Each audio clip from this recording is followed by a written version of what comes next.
The latest phase of the inquiry into the UK Post Office scandal has begun in central London. The inquiry was initiated by the British government in 2020 after more than 700 sub-postmasters were wrongfully prosecuted for theft, false accounting and fraud between 1999 and 2015. The problem began when the Post Office introduced a new computer accounting system named Horizon, operated by Japanese software supplier Fujitsu.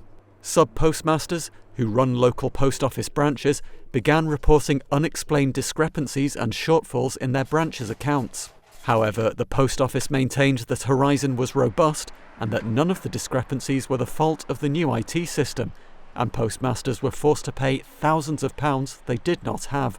Sub-postmasters who would not or could not make good on the shortfalls were sacked and prosecuted by the post office's in-house prosecution team. This was often done on IT evidence alone and without proof of criminal intent. Many sub-postmasters went to jail, many were financially ruined, had their marriage break down, were shunned by their communities, and at least one took their own life.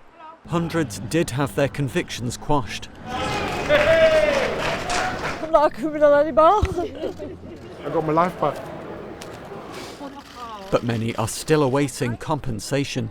In May of this year, following a Freedom of Information request, it was revealed that the Post Office told its investigators to racially classify its suspect postmasters, including the use of a racial slur. The company acknowledged its wrongdoing, describing it as completely abhorrent and condemned by today's Post Office. However, on Tuesday morning, the Post Office's General Counsel was summoned to the inquiry to explain why documents listing racial identification coding were not disclosed to the inquiry. Post Office is absolutely committed to making sure that there is full disclosure. If I could just say, genuinely, everyone in the teams, in the different law firms, are working incredibly hard.